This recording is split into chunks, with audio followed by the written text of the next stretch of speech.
네, 안녕하세요. 자, 이 시간에 현대 바이오 보도록 하겠습니다.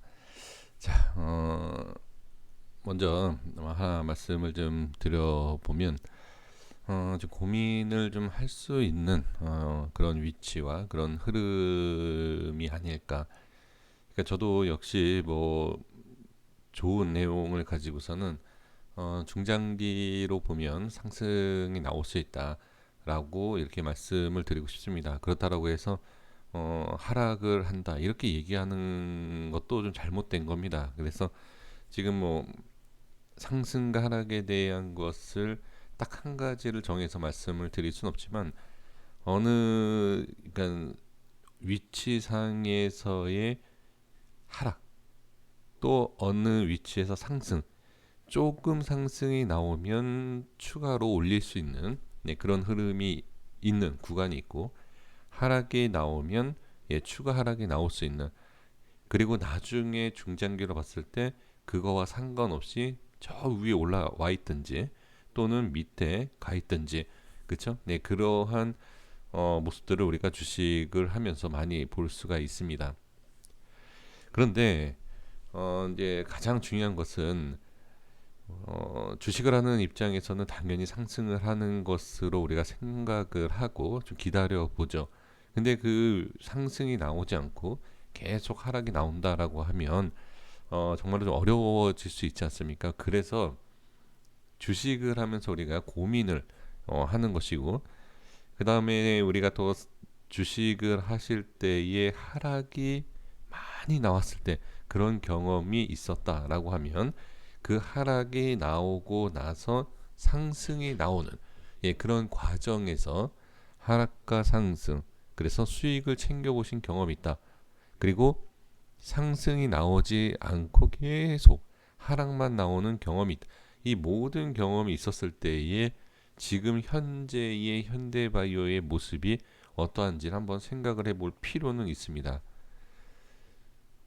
이제 주식이 상당히 어려운 것이 이 상승과 하락에 대한 내용도 중요하지만 현대바이오에 투자하는 이유, 그렇죠?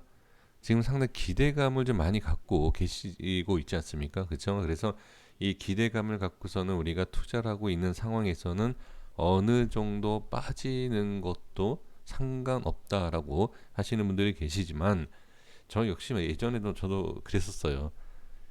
기대감이 상당히 많았던 종목인데 많이 올라가 있었던 종목, 겁 없이 매수를 했다가 마이너스 저 80%까지도 이거는 제가 아무것도 몰랐을 때 그냥 주식을 소액으로 해봤을 때 이러한 결과가 있었습니다.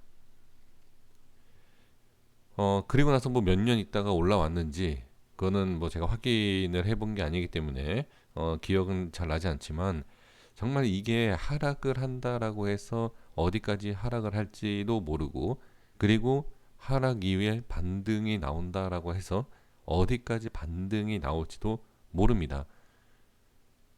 그러니까 제가 이제 지금 말씀드리고 싶은 거는 고민을 좀 해볼 필요는 있다. 이걸 좀 강조를 하고 싶습니다. 자, 기관과 외인이 매도를 해요. 그리고 프로그램 쪽에서도 매도가 지금 나오고 있습니다. 지금 현대바이오의 수급을 봤을 때 그래도 외인 쪽, 기관 쪽에서 매수가 들어왔을 때 그 이후에 좀 상승이 나오는 것을 우리가 최근이 아니라 이전에도 알고 있었습니다. 근데 위치에 따라서 외인과 기관의 매도를 좀 생각해 볼 필요가 있어요.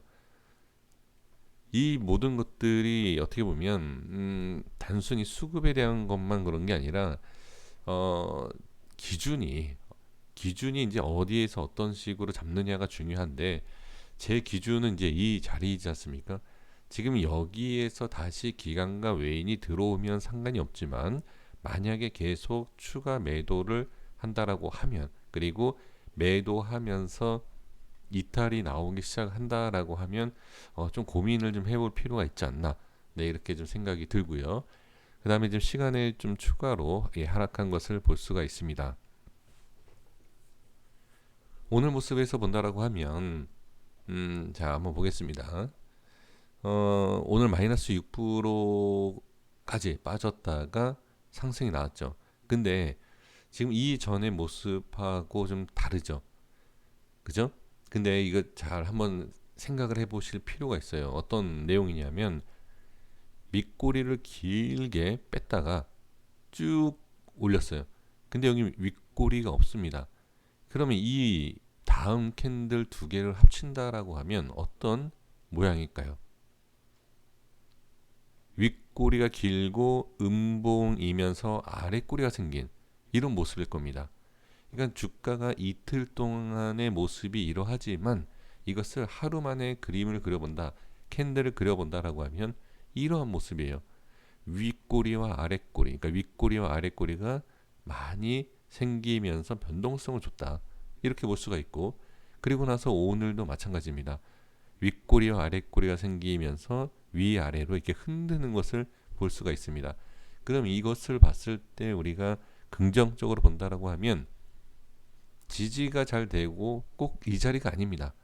예, 꼭 이 자리는 아니지만 어느 자리에서든 반등이 나온다라고 하면 이러한 모습은 저는 긍정적으로 볼 수가 있어요. 근데 결론이 나와야 된다라는 거예요.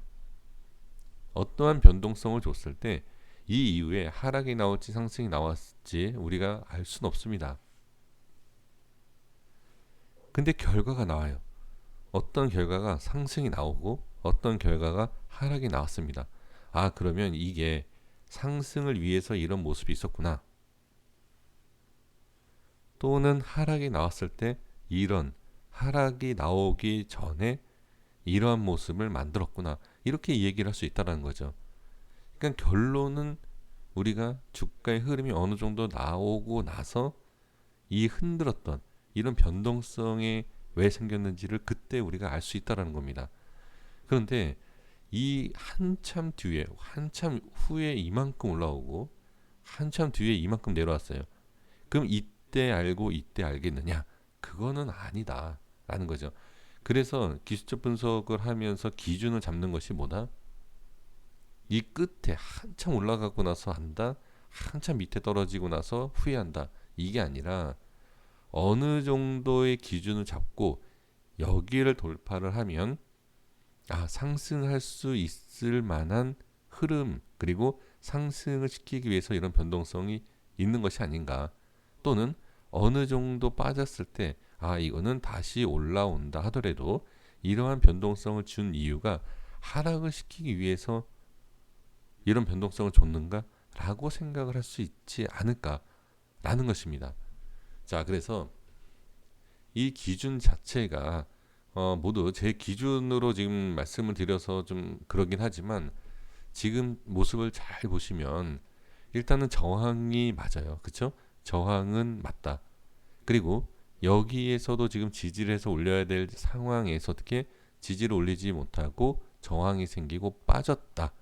그리고 오늘 모습에서 어떻게 네, 바로 밀리지 않고 강한 상승이 나왔어요. 그러면 여기에서 뭐 이동평균선이라든지 뭐 어떤 라인도 없지만 그래도 우리가 알 수 없는 보이지 않는 라인이긴 하지만 이 위치에서는 그래도 지지가 되는 이 모습을 볼 수 있다라는 거죠. 이거는 제 얘기가 아니라 단순히 물론 제가 지금 말씀을 드리고 제가 영상을 만들고 있어서 제 얘기인 것처럼 보이실 수 있지만 주가의 흐름을 봤을 때 지금 그러한 것들 그리고 지금 이렇게 모양이 나와서 말씀드린 것이 아니라 이전에 이전부터 이 모양이 나오기 전부터 말씀드렸던 내용이지 않습니까? 그러면 그 내용이 틀린지 말지 아까 안 맞는지 뭐 맞는지는 주가의 흐름을 보면 알 수가 있죠. 근데 여기에서 또 이렇게 아마 말씀하시는 분들도 계실 겁니다. 이런 모습이 나왔다라고 해서 네가 얘기한 저항과 지지다라고 볼 수 없는 거 아니냐? 예, 맞습니다. 저항과 지지다라고 얘기할 수는 없습니다. 하지만 기준을 잡기 위해서는 어떻게 그러한 내용, 어떠한 내용이든지 그것을 기준을 잡아야 된다라는 것입니다. 자, 그래서 좀 결론을 좀 내려보면 어떠한 대응을 하실지 각자 다른 생각과 다른 의견과 다른 대응이 분명히 있을 것입니다. 근데 제가 만약에 대응을 한다라고 하면 좀 전에 말씀을 드렸던 이게 별로 파동이 크지 않다라고 생각하실 수 있지만 윗꼬리와 아랫꼬리에 대한 변동성이 있는 것은 저는 분명히 어떠한 주가의 변화를 주기 전 뭐 이러한 모습이다라고 저는 생각을 합니다. 그럼 좀 전에 말씀드렸던 것처럼 50% 상승, 50% 하락, 이 끝과 끝을 오고 갔을 때, 여기 오고 여기 왔을 때에 이게 이거다가 아니라 좀 전에 뭐라고 말씀드렸죠? 어느 자리, 꼭 50%가 아니라 5%라고 하더라도 5% 상승, 뭐 10% 상승, 5% 하락, 10% 하락이다 하더라도 그 짧은 구간을 찾아내야 되지 않나라고 생각을 해 본다라고 하면 저는 이 자리가 맞는 것 같아요. 네, 이 자리. 그러니까 여기를 치고 올릴 수 있다. 이 이후에 안착한다라고 하면 당연히 그죠? 상승할 수 있겠죠. 왜? 이 저항이 계속 밑으로 빠지고 있어요. 이런 식으로. 그리고 이 위치에서 자 다시 한번 말씀드리지만 이렇게 올라왔다가 올라가는 척하고 밀릴 수도 있고 이렇게 빠졌다가 어떻게 올라올 수도 있지 않습니까? 그렇죠? 그렇지만 어쨌든 우리는 이 모습이 어떻게 나올지 모르지만 기준은 있어야 된다. 그거를 알면 대응을 안 하죠. 그리고 손해볼 일이 없죠. 양방향을 말씀드리는 것은 제가 시청하시는 분들께 아 틀릴 것과 뭐 그런 것을 생각하는 게 아니에요. 이건 제 돈이 아니에요 지금. 제 돈을 투자해서 이런 분석이 나오는 게 아니라 시청해 주시는 분들이 투자를 하고 계시지 않습니까? 그렇죠? 근데 이거를 더 저는 좀 뭐라 그럴까요? 좀 한 번 더 생각을 해 보실 필요가 있다. 그리고 전혀 이런 생각을 안 하시는 분들, 못 하시는 분들이 계실 수 있기 때문에 양쪽 다 말씀을 드리는 것이고, 그리고 어느 누구도 알 수가 없습니다. 어느 누구도 알 수 없기 때문에 양쪽 다 우리가 생각을 하면서 기준을 잡아야 된다. 지금 누가 맞고 틀리고가 중요한 게 아닙니다. 엄청난 손해와 또 손실이 생기고 또 어떻게 하느냐에 따라서 손실을 줄이느냐 또는 어떻게 해서 더 큰 수익을 챙길 수 있느냐 지금 그거를 따져야지 이게 뭐 중요합니까? 맞고 틀리고가 잘 판단하셔야 돼요. 그리고 여기 다시 한번 제가 강조를 하지만 이렇게 큰 파동이 한 번 더 올 수 있는 것 뭐 당연한 겁니다. 어디에서나 우리가 뭐 3파 얘기하지 않습니까? 그렇죠? 한 번 더 올 수 있다. 하지만 이 흔하게 알고 있는 그러니까 상승하는 3파가 아니라 2파에서 끝날 수 있다. 두 번만 상승하고 끝나는 경우도 상당히 많습니다. 그러니까 좋은 쪽만 생각을 하시면 너무 위험하다라는 것을 다시 한번 말씀드립니다. 자, 그래서 결론이 지금 뭐냐? 저는 지금 이 위치에 대한 것과 지금 60선 많은 분들은 저도 마찬가지지만 이 60선도 반등을 하고 찍고 반등이 나올 수 있는 경우가 분명히 경우라기보다도 이런 가능성이 분명히 있을 겁니다. 종목들이 60선을 찍고서 반등 나오는 경우가 많아요. 상당히 많습니다. 자, 그런데 이 자리에서도 말씀을 드렸지만 여기에서 반등이 나올 수 있기 때문에 어떻게 여기에서 이렇게 빠져도 홀딩을 할 수 있다. 하지만 뭐라 그랬죠? 만약에 밀린다. 이건 누구도 모릅니다. 근데 이거를 만약에 밀린다라고 하면 가장 짧은 빠른 대응을 하는 사람들이 훨씬 심리적인 것과 계좌의 손실을 다 좋은 쪽으로 막을 수 있다라는 것입니다. 그래서 60선을 기다리신다라고 하면 고민을 하실 때 나는 60선까지 빠져도 괜찮다. 하지만 밀렸을 때는 뭐 어떻게 하겠다. 이런 거. 근데 지금 상황에서 만약에 60선까지 밀린다라고 하면 지금도 손실이 큰데 추가적으로 15%, 16%더 빠진다라고 하면 너무 힘든 거 아니냐라는 거죠. 그래서 그 기준을 따로 한 번 더 잡아보시는 것도 어떨까라는 것을 말씀을 드려봅니다. 그래서 지금은 보시면 아시겠지만 이미 저항에 대한 것이 좀 내려오면서 중심이 낮아지고 있어요. 이건 꼭 참고해 주셔야 됩니다. 그래서 다음 주에는 더 밀렸을 때 고민을 좀 해주셔야 되고요. 반등이 나오면 고민할 게 없죠. 만약에 고민을 한다라고 하면 본전에서 매도를 해야 되는가? 좀 더 홀딩을 해야 될까? 이것을 고민을 하실 수 있지만 중요한 건 일단 하방에 대해서 추가 하락이 나왔을 때는 반드시 고민, 생각, 대응은 해 주셔야 되지 않을까 저는 그렇게 보여집니다. 자, 여기까지 하겠습니다. 이거는 다 개인적이고 개별적으로 판단하셔야 되기 때문에 제가 말씀드리는 것이 맞고 틀리고 그리고 중요하진 않습니다. 그런 내용들이.